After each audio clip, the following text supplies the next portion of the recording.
Okay, today I want to go over the tractor protection valve.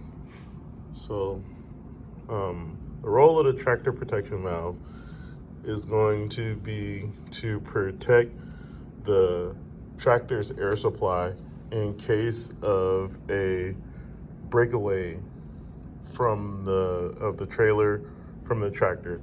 So you have kind of two valves working in concert, and they have inverse functions. So that'll be the tractor protection valve, and here our trailer spring brake valve, which is an inversion valve.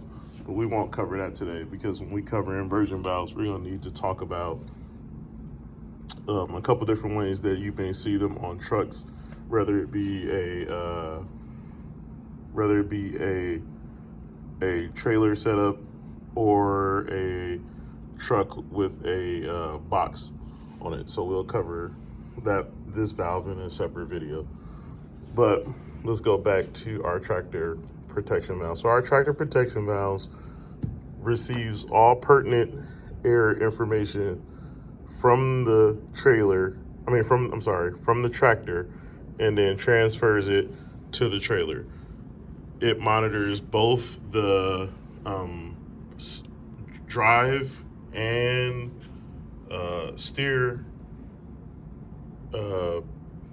brake axles, and the signals that are coming from both the primary and secondary side of the air system. I guess I probably need to do a theory video talking about that to kind of help this make a little bit more sense. So I'm assuming that the people who are, if you're watching this video, you have a little bit of background understanding. I'll try to make sure I get a video up talking about the primary and secondary side of the air system more sooner than later. Or you can look at one of the Bendix videos that I have up already. But on the valve, we have our stoplight switch.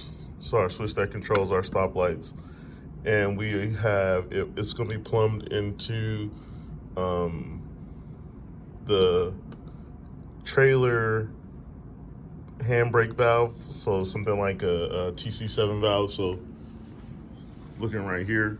So it's going to also monitor signal from your trailer control valve as well. Because what it's going to do is going to monitor the highest pressure. So whether that pressure comes from the treadle or whether it comes from that trailer control valve, and then it's going to send our signal to actuate our brakes inside of our trailer. But like I said before, the primary role of it is going to be if we have a situation where we have the trailer break away from the truck, or somehow we lose our lines, is going to terminate air to these lines, to both our service and emergency line, thus preventing the air from completely draining out of the truck. So I'll demonstrate that to you really fast. So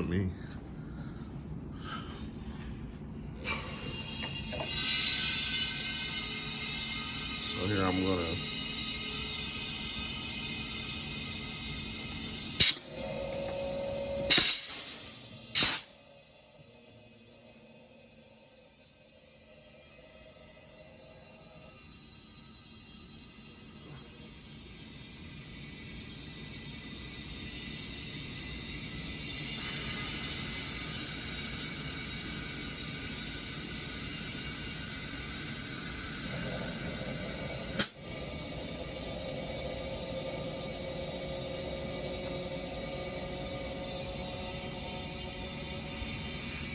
So here we see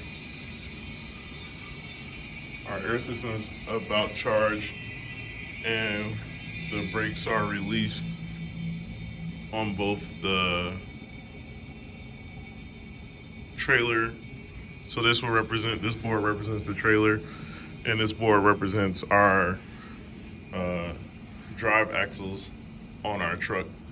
So we see that we can look at the pressures and see that our parking brakes are released.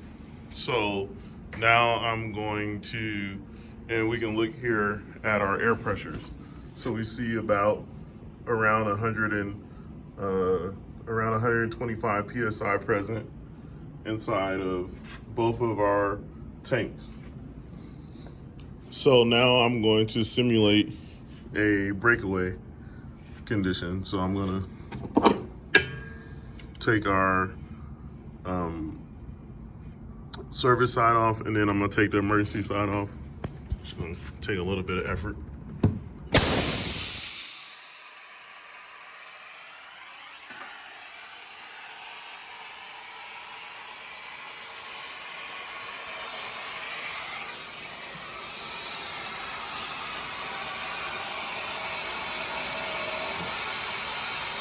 And we release so much air. And now our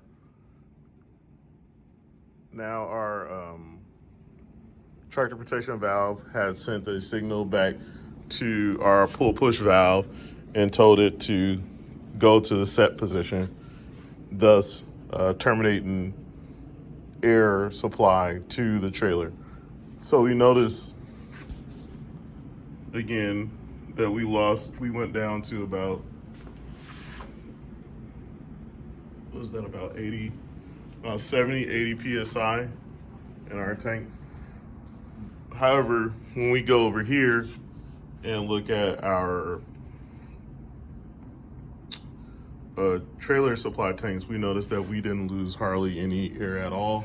However, what we do see is that the brakes have gone to the set position, and that is because of the trailer spring brake valve. So this trailer spring brake valve, since it also is monitoring air on that emergency line, and when it loses signal on that emergency line, it automatically sets the parking brake for the trailer. So we see the parking brake for the trailer is set. So you see all the pressures are at 0. However, our tank pressure is still high. And yes, we lost some air. We lost some air in our truck side. However, still have more than enough air to have a couple more brake applications and bring our truck to a safe stop. So, yep, that's it. So that's our tractor protection valve in a nutshell. I will put a link to the Bendix sheet on the TP5 valve in particular, so you can read a little bit more about it. I imagine that almost every valve made, like whether it be made by WAPCO or Meador, if they make one, that is going to be very, very similar in its design. It's probably going to maybe look a little bit different, but probably do pretty much the exact same thing. All right. Have any questions, comments, or concerns? Leave them below. I'll try to get back as soon as possible. Like and subscribe. Have a good day.